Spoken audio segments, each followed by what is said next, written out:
Hello friends, कैसे हो आप लोग। तो आज हमारी सीडीवी की फर्स्ट क्लास है। आज हम सीडीवी की फर्स्ट क्लास पढ़ेंगे। हमारा टॉपिक क्या है? ग्रोथ। आज हम पढ़ेंगे ग्रोथ के बारे में, अभिवृद्धि। तो जैसे कि आपको भी पता है कि जो आपका सीटेट का एग्ज़ाम होने वाला है वो आपका दिसंबर में होने वाला है। ठीक है, दिसंबर के बीच में हो गया, लास्ट तक आपका एग्ज़ाम हो जाएगा सीटेट का 2023 का। तो जो आपका नोटिफिकेशन आने वाला है वो नोटिफिकेशन आपका अक्टूबर के लास्ट तक का आपको नोटिफिकेशन आ जाएगा। अगर अक्टूबर के लास्ट तक का आपको नोटिफिकेशन नहीं भी आता है तो आपका फर्स्ट नवंबर से क्या है, आपके फॉर्म भरने स्टार्ट हो जाएंगे। क्योंकि आपको ही पता है जब आपका सीटेट का एग्ज़ाम होता है उसके 2 या ढाई महीने पहले नोटिफिकेशन आ जाता है, फॉर्म भरने फिल हो जाते हैं। तो ऐसे ही होगा, जैसे कि आपका एग्ज़ाम दिसंबर में रहेगा तो आपका अक्टूबर के एंड तक आ जाएगा। अगर अक्टूबर के एंड में नहीं भी आता है तो आपका जब नवंबर स्टार्ट होगा फर्स्ट नवंबर से, तो उसमें क्या होगा, आपके फॉर्म भरने स्टार्ट हो जाएंगे। और जो आपका एग्ज़ाम होगा दिसंबर में होगा। दिसंबर में अगर नहीं भी होता एग्ज़ाम तो आपके जनवरी तक चला जाएगा। जैसे कि पूरा चांसेस क्या है कि आपका जो एग्ज़ाम हो दिसंबर में हो, लेकिन जैसे बाई चांस 1% ले लो, 2% ले लो कि नहीं होता है तो आपके जनवरी में चला जाएगा। किसी भी संडे को क्या है, एग्ज़ाम हो जाएगा। लेकिन आपका एग्ज़ाम क्या है, पूरा चांसेस है क्या है, दिसंबर में होने के। चलिए, तो आपको ही पता है कि जो आपका सिलेबस है, सिलेबस तो आपको पता ही होगा सिलेबस। तो इसमें जो सीडीपी है, सीडीपी में भी आपके कितने क्वेश्चन आते हैं? 30 क्वेश्चन आते हैं। 30 क्वेश्चन में 15 नंबर का आपका पेडागोजी क्वेश्चन होता है, 15 नंबर का आपका अलग। ऐसे सारे सब्जेक्ट में क्या है, आपके 15-15 नंबर के पेडागोजी क्वेश्चन होते हैं, 15 नंबर के। तो ऐसे आपका कंटेंट होता है। ठीक है, कंटेंट आपको कहाँ से पढ़ना है, मैंने पहले बताया था, कंटेंट आपको एनसीईआरटी से पढ़ना है। अगर आपके पास एनसीईआरटी की बुक नहीं है, आप नहीं कर पा रहे हो, तो मैं एनसीईआरटी की बुक का सारा मैं आपका कंटेंट करवाऊंगी। ठीक है, और पेडागोजी भी आप मेरे चैनल से बने रहना, चैनल को सब्सक्राइब कर देना। और अगर आपको वीडियो पसंद आएगी तो कमेंट कर देना और लाइक कर देना। चलिए हमारा टॉपिक देखते हैं। देखो जैसे कि इसके अभिवृद्धि, ग्रोथ। आप बताइए ग्रोथ होता क्या है। जैसे कि इस फोटो को देखकर, इस पिक्चर को देखकर आपको पता चल रहा होगा कि हमारा ग्रोथ होता क्या है। ठीक है, ग्रोथ का मतलब देखो, ये छोटा सा बच्चा है। ठीक है, फिर उससे क्या है, उससे बड़ी, फिर उससे बड़ी, फिर उससे बड़ी, फिर उससे बड़ी, फिर उससे बड़ी। तो ऐसे ही आपका क्या है, इनका ग्रोथ हो रहा है। ठीक है, पहले छोटा बच्चा पैदा हुआ, फिर उससे थोड़ा बड़ा हुआ। तो इसका देख के पता चलता है कि इसमें मोटा पतला नहीं दिखाई जाए, इसमें ये दिखाई जाए इसकी लंबाई क्या है, इनकी लंबाई बढ़ रही है। पहले क्या था, ये छोटा, फिर इतना इतना इतना, पर छोटे से क्या है, इतनी इतनी लंबी हो गई। तो मतलब इसकी लंबाई दिखाई जा रही। तो ग्रोथ का मतलब यही होता है, जहाँ पर क्या है, बच्चे लंबे होते हैं। ठीक है, लंबे होते हैं, उनको क्या कहते हैं, ग्रोथ कहते हैं। और अगर यही बच्ची क्या है, आपकी लंबी साथ साथ क्या है, मोटी होगी, तो उसको भी हम क्या कहेंगे, ग्रोथ कहेंगे। ठीक है, छोटी हो जाएगी, कोई छोटा रहेगा, बौना रहेगा, किसको हम बोल सकते हैं, तो कोई लंबा रहेगा, कोई पतला, कोई मोटा, तो उसको हम क्या बोलते हैं, ग्रोथ बोलते हैं। अब जैसे कि आप लंबे हो, लंबे को माप सकते हो ना कि आप कितने इंच को, 5 फुट के हो, ठीक है, 4 फुट के हो, 6 फुट को हो, तो इसको आपने लंबाई को अपनी माप लिया। आपका वजन कितना है, ठीक है, आपका वेट कितना है, आप 40 किलो के हो, 50 किलो के हो, 60 किलो के हो, इसको भी आपने माप लिया। तो ग्रोथ वही होता है जिसको क्या है, माप सकते हैं, उसको ही हम क्या बोलते हैं, ग्रोथ बोलते हैं। समझ में आए? अब देखो लो, जैसे देखो आपका क्या है, वृद्धि का अर्थ है बढ़ना या फैलना। मनुष्य के बाहरी अंगों का बढ़ना ही वृद्धि कहलाता है। जैसे क्या, उनकी लंबाई बढ़ती है, उनका मोटापा बढ़ता है, उसको हम क्या बोलते हैं, वृद्धि बोलते हैं। जब हमारे शरीर की संरचना या आकार बढ़ना शुरू हो जाता है तब उसे हम वृद्धि कहते हैं। ठीक है, वृद्धि का स्वरूप बाहरी तरफ से होता है। इसका स्वरूप क्या होता है, बाहरी तरफ से होता है, मतलब मोटापा बढ़ता है। ठीक है, लंबाई बढ़ती है। वृद्धि का हम मापन कर सकते हैं, जैसे कि मैंने अभी आपको बताया है कि वृद्धि का क्या कर सकते हैं, हम मापन कर सकते हैं। जैसे कि हम भार क्या है, हम भार लंबाई को माप सकते हैं। क्या है, जो आपका भार क्या है, मतलब भार मतलब क्या है, आपका वजन, आपका वजन कितना है, आपकी लंबाई कितनी है, इसको हम माप कर सकते हैं। वृद्धि केवल परिमाणात्मक क्या होती है, क्वांटिटिव होती है। वृद्धि आपकी क्या होती है, क्वांटिटिव होती है। ये सिर्फ क्या होती है, क्वांटिटिव जो आपकी वृद्धि होती है। वृद्धि होने से मनुष्य के अंदर विकास हो भी सकता है और नहीं भी हो सकता है। ठीक है, ये बहुत ही मेन पॉइंट है, इसको आप याद रखना, सबसे मेन पॉइंट है। वृद्धि होने से क्या है, मनुष्य के अंदर विकास हो भी सकता है और नहीं भी हो सकता। इसका मतलब ये होता है, अगर आपके अंदर वृद्धि, अगर आप मोटे हैं, ठीक है, मोटे हैं, जरूर नहीं है कि आपके अंदर विकास है, आपके अंदर ज़्यादा माइंड है, नहीं। बहुत से बच्चे ऐसे होते हैं जो मोटे रहते हैं, ठीक है, मोटे रहते हैं पर उनके अंदर बहुत ज़्यादा दिमाग होता है, बहुत ज़्यादा उनका दिमाग डेवलपमेंट होता है, ठीक है, डेवलप होता है। लेकिन जो पतले रहेंगे उनका नहीं होता है। तो इसका मतलब यही होता है जो बच्चे मोटे रहेंगे या पतले रहेंगे तो उनका ज़्यादा डेवलप होगा, उनका ज़्यादा विकास होगा, और जो नहीं रहेंगे तो ऐसा नहीं होगा। जो मोटे रहेंगे उनका भी हो सकता है, जो पतले रहेंगे उनका भी। तो वृद्धि जो होती है होने से मनुष्य के अंदर विकास हो भी सकता है और नहीं भी हो सकता है, ठीक है, इतना याद रखना। देखो जैसे क्या है आपका, जैसे जब कोई मनुष्य मोटा होता जाता है उसकी लंबाई बढ़ रही है। देखो जैसे कि इसका एग्जाम्पल दे दिया है, जैसे जब कोई मनुष्य मोटा होता जाता है उसकी लंबाई बढ़ रही है। तो ज़रूरी नहीं है कि मोटा या लंबाई बढ़ने से उसका क्रियात्मक विकास भी हो रहा हो, ठीक है। मैंने अभी आपको बताया जरूरी नहीं है कि मनुष्य क्या है मोटा हो रहा है उसकी लंबाई भी बढ़ रही है, जरूरी नहीं है। तो उसका मतलब ये नहीं है कि उसकी लंबाई बढ़ रही है मोटा हो रहा है तो उसका विकास भी हो रहा है, जो आपको उसका विकास होता है क्रियात्मक विकास हो रहा हो, नहीं। अगर जो बच्चा, बहुत से बच्चे ऐसे होते हैं जिनकी लंबाई नहीं भी बढ़ती है ना ही मोटे होते हैं, छोटे के छोटे रह जाते हैं, लेकिन उनका विकास, जो उनका क्रियात्मक विकास होता है ना, बहुत तेज़ी से बढ़ता है, बहुत ज़्यादा होता है। तो ऐसे है, वृद्धि समय के साथ रुक जाता है। जैसे कि आपको भी पता है जो हमारी वृद्धि होती है समय के साथ रुक जाती है। आपकी लंबाई है, आपका मोटापा है, समय के साथ क्या है, ये रुक जाएगा, ये नहीं बढ़ेगा। लेकिन जो आपका विकास होता है ये जीवन भर चलता रहता है, ठीक है, जन्म से लेकर मृत्यु तक चलता रहता है। आपका वृद्धि खत्म हुआ, अब विकास आ गया, विकास आपका डेवलपमेंट आ गया। विकास जैसे कि आपको पता है विकास एक कभी न रुकने वाली प्रक्रिया है। विकास क्या है, हमेशा चलता है। देखो जैसे इसकी फोटो है, फिगर को देख के आप अंदाजा लगा सकते हो। देखो विकास क्या है, इसमें है लिखा आपका, विकास एक सार्वभौमिक प्रक्रिया मानी जाती है जो जन्म से लेकर मृत्यु तक निरंतर चलती रहती है। मैंने अभी आपको बताया है विकास को हम क्या मानते हैं, सार्वभौमिक प्रक्रिया मानते हैं जो जन्म से लेकर मृत्यु तक निरंतर चलती रहती है। विकास जो है आपकी ऐसी एक प्रक्रिया है जो बच्चा जब जन्म लेता है, मतलब इसको जन्म से नहीं, आपका माँ के गर्भ से बोल सकते हो, ठीक है, माँ के गर्भ से लेकर मृत्यु तक, जब तक वो मर नहीं जाता है तब तक उसका क्या है, विकास चलता रहता है, निरंतर, कभी न रुकने वाली प्रक्रिया है। जब हमारे मानसिक, सामाजिक, संवेगात्मक तथा बौद्धिक पक्षों में परिपक्वता आती है तो उसे हम विकास कहते हैं, ठीक है। क्या होता है, जब हमारे मानसिक, सामाजिक, संवेगात्मक तथा बौद्धिक पक्षों में क्या आती है, हमारी परिपक्वता आती है, तो उसे हम क्या कहते हैं, विकास कहते हैं। विकास का स्वरूप आंतरिक और बाहरी दोनों तरफ होता है, ठीक है। विकास का जो स्वरूप होता है वो आंतरिक की तरफ भी होता है और बाहरी तरफ भी होता है। विकास जीवन भर चलता है। मैंने अभी आपको बताया विकास में निश्चित क्रम होता है। विकास में क्या होता है, आपका निश्चित क्रम होता है। जैसे देखो, जैसे आपका मानसिक विकास, सामाजिक विकास, संवेगात्मक विकास, हम जितना चाहेंगे उतना ही होगा। हमें अपना जितना विकास करना होता है उतना हो जाता है, ठीक है।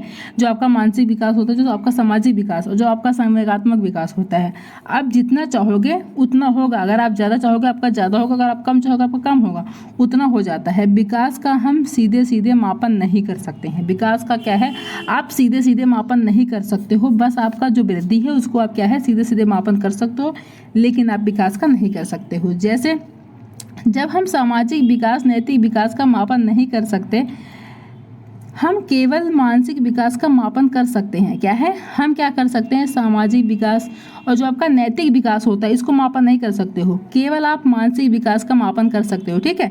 देखो आपका सामाजिक विकास जैसे आपका नैतिक विकास है, ठीक है, आपके अंदर कितनी नैतिकता है, ठीक है, आपके अंदर कितना अच्छा व्यवहार है, कितना नहीं है, नैतिकता का मापन आप कर सकते हो, नहीं कर सकते हो। कौन कितना अच्छा है, कौन कितना अच्छा नहीं है, इसका आप नहीं मापन कर सकते। लेकिन जो आपका, इतना कह सकते हो, जो आपका मानसिक विकास होता है उसको आप मापन कर सकते हो। विकास परिमात्मकता और गुणात्मकता दोनों होता है, ठीक है। विकास बुद्धि के बिना भी संभव है। विकास जो है आपका क्या है, वो बुद्धि के बिना भी संभव है। चलिए, जैसे देखो, व्यक्तियों का आकार, ऊंचाई या भार नहीं बढ़ता, ये बुद्धि आपकी वृद्धि है। क्या है आपका, वृद्धि मतलब ग्रोथ है, ठीक है। आपका क्या है, डेवलपमेंट, आपका ग्रोथ है। जिसमें क्या बताया जा रहा है, जो आपका डेवलपमेंट है वो क्या है, ग्रोथ के बिना भी संभव है। तो इसका मतलब क्या है, व्यक्तियों का आकार जो आपका होता है, ऊंचाई या भार नहीं बढ़ता, उनकी लंबाई नहीं बढ़ेगी, उनका मोटापा नहीं बढ़ेगा, ठीक है, परंतु उनमें नैतिकता विकास, सामाजिक विकास और बौद्धिक विकास अवश्य होता है, ठीक है। जरूरी नहीं है कि उनके अंदर अगर उनका मोटापा बढ़े, ठीक है, अगर बहुत से बच्चों में नहीं बढ़ता, भार नहीं बढ़ेगा, ठीक है, उनका वजन नहीं बढ़ेगा, लेकिन फिर भी उनमें नैतिकता विकास होती है। और ज़रूरी नहीं है जो बच्चे आपके लंबे हैं उनका वजन भी है तो उनके अंदर नैतिकता का विकास है, नहीं, इससे कोई मैटर नहीं है। विकास माँ के गर्भ से लेकर मृत्यु तक चलता है। मैंने अभी आपको ये पॉइंट बताया है कि जो विकास होता है वो माँ के गर्भ से लेकर आपके मृत्यु तक चलता है। अब आप देखो, आपका ये क्या होता है, मैच्योरेशन। आपका क्या होता है, आनुवांशिक विन्यास के पूर्ण निर्धारित रूप से प्रकट होने का प्रोसेस ही परिपक्वता कहलाता है। ठीक है, क्या क्या कहलाता है, आनुवांशिक विन्यास के पूर्ण निर्धारित रूप से प्रकट होने का प्रोसेस ही क्या कहलाता है, आपका मैच्योरेशन कहलाता है। यह हेरिडिटी से रिलेटेड होता है। क्या है आपका, हेरिडिटी से रिलेटेड होता है। बड़े होने पर परिपक्वता आती है। बड़े होने पर क्या आती है, आपकी परिपक्वता आती है। इतना आपको क्या है पता ही है। विकास के आयाम क्या है, डोमेन ऑफ डेवलपमेंट। अब हम क्या पढ़ेंगे, डोमेन ऑफ डेवलपमेंट। देखो, विकास क्या होता है आपका, बहुआयामी होता है। मल्टी क्या होता है, मल्टी डायमेंशनल होता है। इसमें क्या होता है आपका, जो आपका विकास होता है क्या होता है, मल्टी डायरेक्शन में होता है। आपके मतलब अलग अलग दिशा में होता है। देखो, जैसे आपका शारीरिक विकास क्या आपका फिजिकल डेवलपमेंट, गत्यात्मक विकास, मोटर डेवलपमेंट, यह एक तरह से बालक के शारीरिक विकास से ही जुड़ा है। यह मसल्स, हड्डियों की क्षमता और उन पर कंट्रोल करने से संबंधित होता है। जो आपका ये होता है मोटर डेवलपमेंट, इसमें क्या होता है, ये बालक के शरीर से जुड़ा होता है। ठीक है, जो आप बालक के शरीर से जुड़ा होता है, जो उसकी बालक की जो मसल्स होती हैं, मतलब हड्डियाँ जो होती हैं, उनकी क्षमता उस पर क्या करता है, कंट्रोल करने से संबंधित होता है आपका मोटर डेवलपमेंट। ठीक है, देखो, गामक विकास में बालकों के चलने, दौड़ने, कूदने, भोजन करने आदि विषय को शामिल किया गया है। इसे 2 भागों में बांटा गया है। किसको, मोटर डेवलपमेंट को क्या है, 2 भागों में बांटा गया है, आपके गामक विकास को। ठीक है, जैसे बच्चे चलते हैं, दौड़ते हैं, कूदते हैं, भोजन करते हैं, कोई सा भी काम हो गया है। जैसे आपका चलने का काम हो गया, थोड़ा आसान, मतलब ज़्यादा जोर नहीं लगेगा, लेकिन जो दौड़ने का है इसमें ज़्यादा आपका मसल्स का यूज़ होगा। ठीक है, कूदने में ज़्यादा मसल्स का यूज़ होगा, लेकिन भोजन करने में आपका ज़्यादा मसल्स का यूज़ नहीं होगा। जैसे कि आप कुछ जैसे ड्राइंग कर रहे हो, ठीक है, ड्राइंग करने भी आपका मसल्स का यूज़ नहीं होगा। अगर आप रनिंग कर रहे हो, ठीक है, आप स्विमिंग कर रहे हो, तो आपका इसमें ज़्यादा मसल्स का यूज़ होता है। तो वही उसको क्या है, आपके 2 पार्ट में डिवाइड किया गया है। तो कौन कौन सा है, आपका पहला है फाइन मोटर स्किल और ग्रोस मोटर स्किल। ठीक है, फाइन मोटर स्किल आपका क्या होता है, इसमें मसल्स का कम यूज़ होता है। क्या है, फाइन में क्या होता है, मसल्स का कम यूज। जैसे कि आपको याद नहीं रहता फाइन और ग्रोस मोटर स्किल क्या होता है, कि आप भूल जाते हो कि हाँ कैसे याद करना है, फाइन का हम भूल जाएंगे, तो आपको कैसे याद रखना है। जैसे इसमें क्या लिखा है, फाइन मोटर स्किल। फाइन का मतलब क्या होता है, हम बोलते हैं ठीक है फाइन, मतलब कि नॉर्मल, ठीक है चलो फाइन है, तो आप बोल सकते हो ठीक है नॉर्मल है, फाइन है, चलो कोई नहीं। तो आप इससे अंदाज़ा लगा सकते हो फाइन का मतलब क्या हो, नॉर्मल है, मतलब इसमें मसल्स का कम यूज़ होता है। ग्रोस मतलब ज़्यादा, ग्रोस में ज़्यादा मसल्स का यूज़ होता है। फाइन मोटर स्किल में आपका क्या आ जाएगा, जैसे कि आप भोजन कर रहे हो, यहाँ पर भोजन आया, भोजन आपका किस में आ जाएगा, आपका फाइन मोटर स्किल में आ जाएगा। अगर आप कोई चित्र बना रहे हो तो आपका किस में आ जाएगा, फाइन मोटर स्किल में आ जाएगा। अगर आप ड्राइंग कर रहे हो, फाइन मोटर स्किल में आ जाएगा। ठीक है, आप अगर एक रोटी को तोड़ रहे हो, आपका फाइन मोटर स्किल में आ जाएगा। ठीक है, ये सब आपका किस में आएगा, फाइन मोटर स्किल में आएगा। आपका ग्रोस मोटर स्किल में आपका क्या आएगा, आप दौड़ रहे हो, कूद रहे हो, स्विमिंग कर रहे हो, ये आपका किस में आएगा, ग्रोस मोटर। क्योंकि ग्रोस मोटर स्किल में आपका क्या होता है, मैंने अभी आपका क्या बताया कि इसमें आपका मसल्स का क्या है, ज़्यादा यूज़ होता है। आपका जो विकास होता है, ये पॉइंट याद रखना, विकास आपका बहुआयामी होता है। ठीक है, आपका मल्टी डायरेक्शन में होता है आपका। ठीक है, याद रखना ये। अब देखो, एक मिनट, देखो आपका पहला क्या है, fine motor skill. Fine motor skill, इसमें मसल्स का कम यूज़ होता है, अभी मैंने बताया। फाइन मोटर स्किल में क्या होता है, इसमें मसल्स का कम यूज़ होता है। जैसे आप इसको फोटो को देख कर आपको पता लग सकता है, फाइन मोटर, देखो राइटिंग, ये क्या है, लिख रहे हो, जब आप लिखोगे तो आपका मसल्स का ज़्यादा यूज़ होगा, नहीं होगा, तो आपका क्या हो गया, ये आपका फाइन मोटर, मतलब इसमें आपका मसल्स का ज़्यादा यूज़ नहीं होगा। आप कटिंग, आप कोई पेपर काट रहे हो, ठीक है, किसी कागज़ को काट रहे हो, तो आपका क्या होगा, ये कम मसल्स का यूज़ होगा। आपका क्या है, कलर कर रहे हो, ये मैंने बताया, ड्राइंग कर रहे हो, कलर, अगर आप इसमें भोजन भी कर रहे हो, ठीक है, खाना खा रहे हो, तब भी आपका क्या है, मसल्स का कम यूज़ होगा। आप जैसे कि आपको कैसे कि आप जैसे कि आप कोई काम कर रहे हो जिसमें आपका ज़्यादा जोर नहीं लगा रहे हो, ठीक है, आपका ज़्यादा हाथ नहीं दर्द हो रहा है, ज़्यादा हाथ नहीं थक रहा है, आपको ऐसा लग रहा है, महसूस हो रहा है कि आप इसमें नहीं थक रहे हो, आपको बिल्कुल ईजी से हो जा रहा है, तो आपका क्या हो जाएगा, फाइन मोटर स्किल में सब आ जाएगा वो। ठीक है, मसल्स का कम यूज। अब देखो ग्रोस मोटर स्किल में, ग्रोस मोटर स्किल देखो इसमें मसल्स का ज़्यादा यूज़ होता है। जैसे आपका इसमें क्या हो रहा है, स्विमिंग करना, क्या है जंपिंग करना, रनिंग करना, ये आपका क्या हो गया, आपका ग्रोस मोटर स्किल। इसमें देखो अगर आप रनिंग करोगे आप ज़्यादा थक जाओगे, ठीक है, आपके पसीने भी आएंगे। आप जंप करोगे, ठीक है, तभी आप थक जाओगे। आप स्विमिंग करोगे तभी आपके मसल्स का ज़्यादा यूज़ होगा, तो आपका क्या आ जाएगा, आपका ग्रोस मोटर स्किल आ जाएगा, ठीक है। देखो प्रिंसिपल ऑफ चाइल्ड डेवलपमेंट क्या होता है, फर्स्ट हमारा पॉइंट क्या है इसमें, निरंतर विकास का सिद्धांत। निरंतर, इसमें इसका नाम से ही पता चल रहा है, निरंतर जो हमारा विकास होता है वो क्या है, निरंतर चलता रहता है। तो इसको हम क्या बोलते हैं, निरंतर विकास का सिद्धांत। निरंतर विकास के सिद्धांत में विकास निरंतर चलता रहता है। मैंने अभी बताया कि इसमें क्या होता है, आपका विकास निरंतर चलता रहता है, कभी न रुकने वाली प्रक्रिया है। पर कभी कभी विकास कभी तेज हो जाता है तो कभी धीरे हो जाता है। निरंतर विकास के सिद्धांत में विकास जन्म से लेकर मृत्यु तक चलता है। अभी मैंने आपको बताया इसमें क्या है, ऐसा हो सकता है आपका कि कभी कम रहेगा, कभी ज़्यादा कम, कभी बराबर रहेगा, ठीक है, लेकिन ये कभी रुकेगी नहीं। माँ के गर्भ से लेके आपका मृत्यु तक चलता रहता है, ठीक है। आपका विकास देखो ही चलता है, जैसे कि आपका ऐसे चल रहा है, ठीक है, चल रहा, फिर आपका थोड़ा ज़्यादा हो गया, फिर ऐसे चला, चल चल चल चल चल, फिर आपका थोड़ा सा कम हो गया, फिर चला चला चला, फिर ऐसे ऐसे ऐसे ऐसे थोड़ा कम ज़्यादा कम ज़्यादा कम ज़्यादा ऐसे चलता रहता है, ठीक है, लेकिन कभी रुकता नहीं है, कम ज़्यादा कम ज़्यादा, कभी तो इतना पहुंच जाता है आपका, ठीक है, फिर आपका नीचे आ जाएगा, फिर ऐसा, फिर कभी ऊपर, ऐसे ऐसे आपका चलता रहता है, लेकिन रुकता नहीं है। सेकेंड देखो विकास क्रम का सिद्धांत। विकास क्रम का सिद्धांत क्या होता है, विकास क्या होता है आपका क्रम से होता है, इतना आपको याद रखना है। जो आपका विकास होता है क्रम से होता है। देखो कैसे, विकास एक निश्चित क्रम में होता है। क्या है, एक निश्चित क्रम में होता है। जैसे जन्म के समय बच्चा केवल रोना जानता है, फिर 3 महीने बाद विशेष प्रकार की आवाज़ निकालने लगता है, ठीक है। जन्म के समय जब देखो, जब बच्चा आपका जन्म लेता है, ऐसा तो नहीं है कुछ उसने जन्म लिया उसने बोलना शुरू कर दिया, नहीं ना, उसने ध्वनियाँ निकालना शुरू कर दी, वो उसने मम्मी पापा को माँ पानी, जैसे पानी बोलता है, थोड़ा थोड़ा बोलना नहीं। पहले वो जब वो जन्म लेता है सिर्फ उसको क्या आता है, रोना आता है। अगर उसको मतलब पेट में दर्द हो रहा हो, ठीक है, कुछ भी हो रहा है, तभी वो रो के बताएगा कि हाँ मेरे पेट में दर्द हो रहा है, रोता रहेगा। फिर हमें समझना पड़ता है कि हाँ बच्चा जब इतना रो रहा है तो उसको कोई प्रॉब्लम है, तो वो सिर्फ रोता है। फिर जब वो 3 महीने बाद विशेष प्रकार की आवाज़ निकालने लगता है। जब वो 3 महीने का है तो थोड़ा सा आवाज़ निकालता है। 3 महीने में वो आनंद की ध्वनि निकालने लगता है, ठीक है। आनंद की ध्वनि ऐसे निकालता है जैसे कि उसको, जैसे बच्चे होते हैं ना, अंगूठे चूसते हैं। अगर उनको कुछ, उनके सामने ताली बजाओ, ठीक है, बच्चों को अच्छा ताली बजाओ तो बच्चे मुस्कुराते हैं, हंसते हैं कि हाँ उनको अच्छा लग रहा है, ठीक है। और उनके सामने कोई खिलौना दो, कोई टेडी बियर दो, फिर तब भी वो क्या है, हंसते हैं। फिर क्या होता है, 7 महीने में वो अपने माता पिता के लिए कुछ कुछ शब्द बोलने लगता है, ठीक है। जब 7 महीने का होता है बच्चा तो क्या है, माता पिता के लिए कुछ शब्द बोलने, जैसे पापा के लिए बोलता है क्या, पा माँ, फिर क्या है पानी के लिए मम्मी, ऐसे ऐसे बोलता है। तो क्या है, जब 7 महीने का होता है तब क्या होता है, तब वो बोलता है, कुछ शब्द बोलता है। अब देखो आपका थर्ड पॉइंट क्या है, विकास के विभिन्न गति का सिद्धांत। जो विकास है उसकी विभिन्न गतियाँ होती हैं, ठीक है, उसकी क्या होती है, विभिन्न गतियाँ होती है। जैसे विकास विभिन्न गति में होता है। क्या है, विकास जो होता है आपका विभिन्न गति में होता है।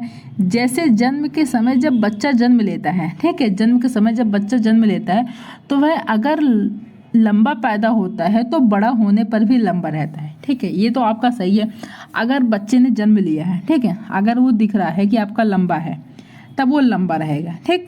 अगर वो दिख रहा है आपको छोटा है, पैदा हुआ है, तो वो बड़ा जब होगा तब छोटा ही रहेगा, ठीक है। अगर वो जन्म के समय बच्चा काला है तो जब बड़ा होगा तब वो काला रहेगा। अगर जन्म के समय वो क्या है, वो थोड़ा सा गोरा है तो बड़ा होकर भी क्या है, गोरा होगा। तो ये क्या होता है आपका विभिन्न गति का सिद्धांत। मतलब ये गति में होता है, मतलब लंबा रहेगा तो लंबा, छोटा रहेगा छोटा, मोटा होगा तो मोटे में नहीं है। जब बच्चा मोटा होता है शुरुआत में तो बाद में पतला हो सकता है, लेकिन अगर आपका लंबा है तो ऐसा नहीं है। अगर बच्चा लंबा है आपका तो बाद में छोटा हो जाएगा, नहीं छोटा होगा, लंबा ही रहेगा, ठीक है। अगर मोटा पैदा होता है तो हाँ भाई वो पतला हो सकता है, अगर वो पतला है तो मोटा हो सकता है। अगर छोटा पैदा होगा तो वो छोटा ही रहेगा, ऐसा नहीं है कि वो बाद में बड़ा हो जाएगा, नहीं, बड़ा भी होता है, ठीक है। छोटा पैदा होगा तो उसकी लंबाई धीरे धीरे बढ़ती है। काला होगा तो काला रहेगा, गोरा रहेगा। तो जो आपका विभिन्न गति का सिद्धांत मतलब गति में होता है, इतना याद रखना है। फोर्थ क्या आपका, एकीकरण का सिद्धांत, एकीकरण का सिद्धांत में देखो क्या होता है। एकीकरण के सिद्धांत में बच्चा अपने सभी अंग को और फिर अंग के भागों को चलाना सीखता है। क्या है एकीकरण के सिद्धांत में क्या होता है, पहले बच्चा क्या करता है, सिद्धांत में बच्चा अपने सभी अंग को और फिर अंग के भागों को चलाना सीखता है। पहले अपने अंग को चलाता है फिर सभी, जैसे कि आपके अब बच्चा का हाथ है, ऐसा तो है नहीं कि उसने उस बच्चा जो है पूरा हाथ अपना उठाना शुरू कर देगा, नहीं उठाएगा। पहले उसकी जो उंगलियां उसकी काम करेंगे, ठीक है, फिर अपना उसका पूरा हाथ, तो उसके जो छोटे छोटे अंग है तो उसको उठाएगा, फिर जाके जब चलाएगा धीरे धीरे, तब वो जाके सारे जो उसके पूरे अंग है फिर अंगों को चलाना सीखता है। उसके बाद वह उन भागों में एक ही करण करना सीखता है। जैसे बच्चा पहले पूरे हाथ को फिर उंगलियों को और फिर हाथ एवं उंगलियों को एक साथ चलाता है। अभी मैंने बताया कि पहले क्या है, हाथ को फिर उंगलियों को, फिर दोनों को मिला के फिर हाथ और उंगलियों को फिर एक साथ चलाता है। और दोनों को एक साथ नहीं चला पाएगा कि हाथ तुरंत डायरेक्ट उठा लेगा, नहीं। इसको क्या बोलते हैं, एकीकरण का सिद्धांत बोलते हैं। फिफ्थ देखो, फिफ्थ आपका है विकास की दिशा का सिद्धांत। विकास की दिशा का सिद्धांत में क्या होता है, विकास की दिशा के सिद्धांत में बच्चे का विकास सिर से पैर की दिशा में होता है, ठीक है। विकास की दिशा होती है, इसमें क्या होता है, बच्चे का विकास सिर से पैर की दिशा में होता है। जब बच्चे की विकास की दिशा सिर से पैर की तरफ होती है, ठीक है, क्या होता है आपका इसमें, जब तो इसे आप क्या बोल सकते हो, इसे सिफेलोकोडल। देखो इसको आप हिंदी में मत याद करना, इंग्लिश में याद करना। क्या है सिफेलोकोडल, ठीक है। क्या है इसका मस्कोधोमुखी है, ठीक है। इसको आप किसमें पढ़ना है, हिंदी में सिफेलोकोडल। देखो इसको याद करना, सिर से पैर की तरफ, सी से सिर, आपका सी से क्या आ जाएगा, सी से आपका सिर आएगा, तो आपको क्या हो जाएगा, सिर। जब बच्चे का विकास सिर से पैर की तरफ होता है तो उसको हम क्या बोलेंगे, सिफेलोकोडल। और जब हमारा विकास क्रम मध्य से शुरू होकर बाहर की तरफ होता है तो उसे समीप द्विमुख मतलब क्या है, प्रोक्सिमो डिस्टल कहलाता है। तो हम यह भी कह सकते हैं कि विकास क्रम में होता है। तो आप क्या कह सकते हो कि विकास क्रम में होता है। पहले बच्चे का विकास कैसा होगा, अगर बच्चे का विकास सिर से मतलब सिर से शुरू हो रहा है फिर जाके वो पैर की तरफ जा रहा है तो आप सिफेलोकोडल बोलोगे। और जब बच्चे का विकास शुरू मतलब मध्य से मतलब बीच से शुरू हो रहा है, ठीक है, तो बीच से शुरू होकर तब जाके चारों तरफ फैल रहा है, जैसे कि उसके हाथ में, पैर में, फिर इधर फैल रहा है, तो आप क्या बोलोगे, प्रोक्सिमो डिस्टल बोलोगे, ठीक है। देखो इसका एक फिगर भी है, देखो यहाँ पर बच्चे का विकास यहाँ सिर से शुरू हो रहा है, ठीक है, तो आप इसको क्या बोलोगे, सिफेलोकोडल। पहले बच्चे का विकास सिर से शुरू हुआ, फिर यहाँ, फिर जाकर उसके पैरों में यहाँ तक फैला, फिर यहाँ तक हाथों में जाएगा। लेकिन इसको ये हमारा क्या होगा, सिफेलोकोडल हो गया। ये हमारा क्या होगा, प्रोक्सिमो डिस्टल। इसमें क्या हो रहा है, प्रोक्सिमो डिस्टल में क्या होता है, आपका जो विकास है वो बीच से शुरू हो रहा है, ठीक है। बीच से शुरू होने के बाद देखो हाथ पे जा रहा है, यहाँ पैर पे, यहाँ पैर पे, ठीक है। तो ये बीच से मध्य से शुरू हो रहा है, ठीक है। तो इसको हम क्या बोलेंगे, प्रोक्सिमो डिस्टल। इसको क्या बोलेंगे, सिर से सिफेलोकोडल बोलेंगे, ठीक है। आगे देखो, आगे आपका 6 है परस्पर संबंध का सिद्धांत। परस्पर संबंध का सिद्धांत में क्या होता है, परस्पर संबंध के सिद्धांत में बालक के सभी विकास, मानसिक विकास, संवेगात्मक विकास, शारीरिक विकास, सभी पहलुओं में विकास का परस्पर संबंध होता है। इसमें क्या होता है परस्पर संबंध में, इसमें आपस में क्या है, परस्पर संबंध है, आपस में कनेक्ट होते हैं। देखो इसमें बालक के सभी विकास, जैसे बालक का मानसिक विकास हो गया, संवेगात्मक विकास हो गया, शारीरिक विकास, पहलुओं के विकास में परस्पर संबंध होता है। जैसे बालक के शरीर का विकास देखो विकास होता है, देखो यहाँ पे होता है, तब उनके ध्यान और केंद्रीकरण और व्यवहार में परिवर्तन होता है, ठीक है। जैसे जब बालक का शरीर का विकास होता है तब क्या होता है, तब उनके ध्यान और केंद्रीकरण और व्यवहार में क्या होता है, चेंजेस होते हैं, परिवर्तन होते हैं। तब साथ साथ उसके गामक और भाषा संबंधी विकास भी होता है, ठीक है। जब बच्चे का शरीर का विकास होगा, ठीक है, तब उसका ध्यान में भी विकास होगा, केंद्रीकरण में भी, इन सब में क्या होगा, चेंजेस होगा, उसके व्यवहार में परिवर्तन होगा। और साथ साथ क्या होगा, उसके गामक जो उसके मतलब कि जो उसका वो होता है ना, मसल्स होते हैं, और उसके वो भी चेंजेस होंगे, ठीक है। वो भी गामक मतलब उसके मसल्स का भी विकास होगा। और जो उसकी भाषा होती है, उसकी जो लैंग्वेज होती है, उससे संबंधित भी क्या होता है, उसका विकास होता है। तो सब कुछ क्या है, आपस में कनेक्ट है। तो इसको आप क्या बोल सकते हो, परस्पर संबंध का सिद्धांत होता है। 7th हो गया आपका व्यक्तिगत विभिन्नता का सिद्धांत। व्यक्तिगत विभिन्नता के सिद्धांत में क्या होता है, बच्चों के विकास में व्यक्तिगत विभिन्नता होती है। ये तो है, बच्चों के विकास में क्या होती है, आपकी व्यक्तिगत विभिन्नता होती है। देखो कोई बच्चा मोटा है, ठीक है, कोई बच्चा पतला है, व्यक्तिगत विभिन्नता होती है। कोई बच्चा मोटा है, कोई बच्चा पतला है, कोई बच्चा आपका लंबा है, कोई छोटा है, कोई काला है, कोई गोरा है, ठीक है, कोई किसी जाति का, कोई कैसे भी है, तो मतलब उनके अंदर विभिन्नता पाई जा रही है, मोटे पतले सब कुछ है। जैसे किसी बच्चे में विकास की गति तेज होती है, ठीक है, जरूरी नहीं है आपका बच्चा मोटा रहेगा तो उसमें विकास की गति धीमी रहेगी, जो बच्चा पतला रहेगा उसमें विकास की गति तेज रहेगी, ऐसा नहीं होगा। विकास की गति तेज होती है, ठीक है, तो किसी बच्चे में विकास की गति कम होती है, ठीक है, किसी में तेज रहती है, किसी में कम रहती है, और कोई मोटा रहता है, कोई पतला रहता है, ठीक, जैसे जैसे मैंने बताया ना, विकास की गति किसी में तेज रहती है, किसी में कम रहती है, तो ठीक उसी प्रकार कोई बच्चा मोटा रहता है, कोई बच्चा पतला, कोई गारा काला, कोई गोरा, ऐसे रहते हैं। किसी की हाइट ज़्यादा रहती है, किसी की कम रहती है, तो उसको क्या बोलते हैं, व्यक्तिगत विभिन्नता का सिद्धांत। देखो बच्चों के विकास में हेरिडिटी एंड एनवायरनमेंट का परस्पर संबंध होता है। आपका जो हेरिडिटी होती है और इन्वायरमेंट होता है, इसका आपस में, देखो ये क्वेश्चन भी आता है बहुत, हर बार हर एक शिफ्ट में पूछा जाता है, हर एक साल में, हर एक ईयर में आपका पूछा जाता है ये वाला क्वेश्चन, हेरिडिटी वाला। तो अगर आपका क्वेश्चन बन जाए कि जो बच्चों का विकास होता है वो, देखो क्वेश्चन आपका कैसे होता है, पॉइंट मतलब जो आपके ऑप्शन दिए होते हैं कैसे होते हैं, पहले होता है बच्चों का विकास हेरिडिटी से संबंधित होता है, फिर होता है इन्वायरमेंट से, फिर होता है बोथ से।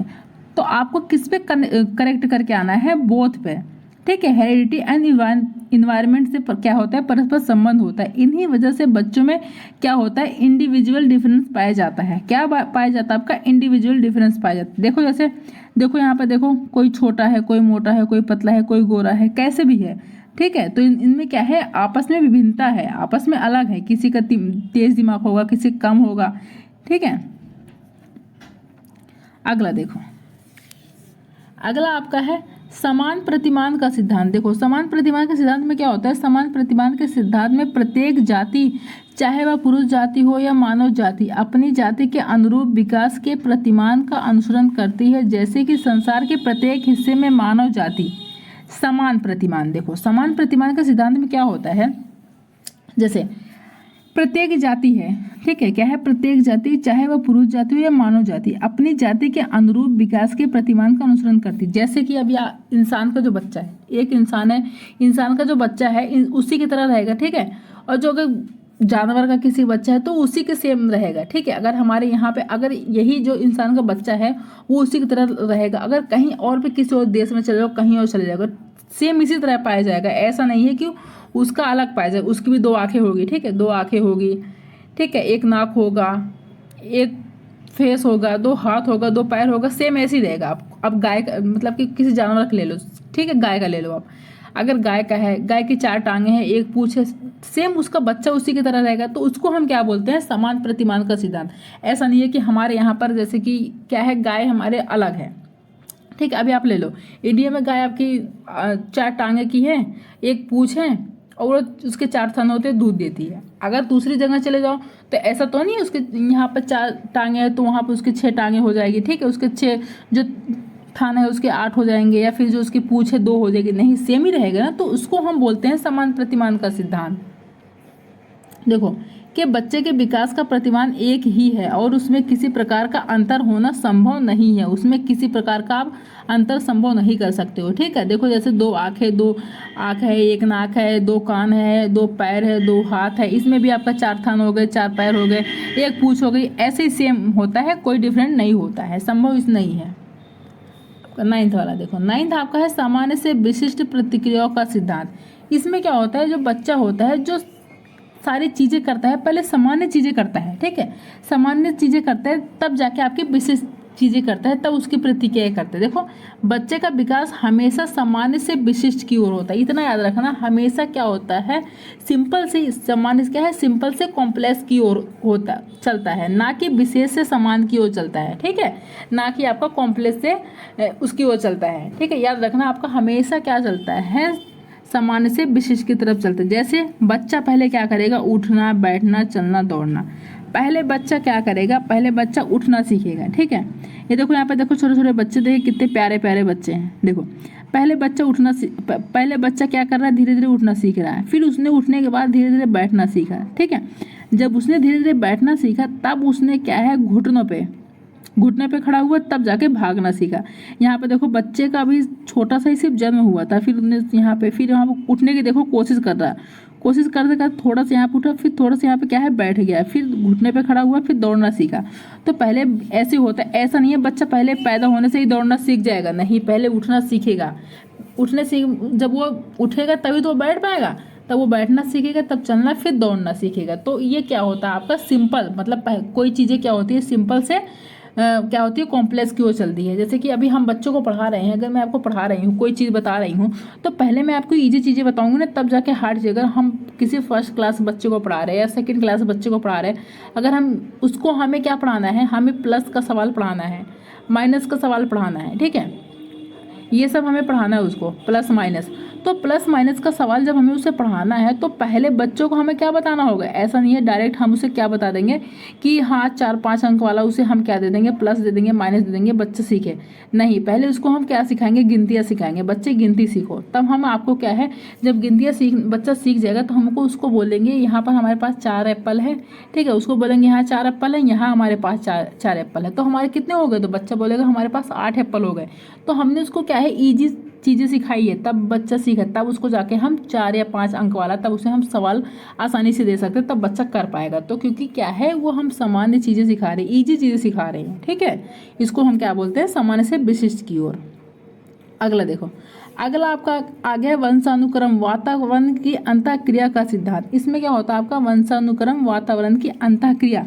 बालक का विकास ना केवल वंशानुक्रम के कारण होता है और ना ही केवल वातावरण के कारण होता है, बालक का विकास दोनों की अंतःक्रिया के कारण होता है। अभी ऊपर ही मैंने जस्ट आपको बताया कि जो बच्चों का विकास होता है वो हेरिडिटी और इन्वायरमेंट दोनों की अंतःक्रिया के कारण ही होता है। इन दोनों का आपस में बोथ, जो मैंने आपको बताया था ना, जब आपका बोथ आ जाए तो ऑप्शन में, तो आपको यही लगाना है। अगर आपका अलग से आए, हेरिडिटी और इन्वायरमेंट अलग अलग से आए, तो आपको अलग से नहीं लगाना है, दोनों का एक साथ ही लगाना है। दोनों की आपस में अंतःक्रिया के द्वारा ही क्या होता है, बच्चों का विकास होता है। इतना ही आपको समझ में रखना है, ठीक है। तो आपका देखिए 10 पॉइंट थे आपके जो क्लियर हो गए। प्रिंसिपल ऑफ चाइल्ड डेवलपमेंट का आपका टॉपिक क्लियर हुआ यहाँ पे। अब मिलते हैं नेक्स्ट टॉपिक में। अगर आपको वीडियो पसंद आई हो तो लाइक कर देना, सब्सक्राइब कर देना, शेयर कर देना। Thank you.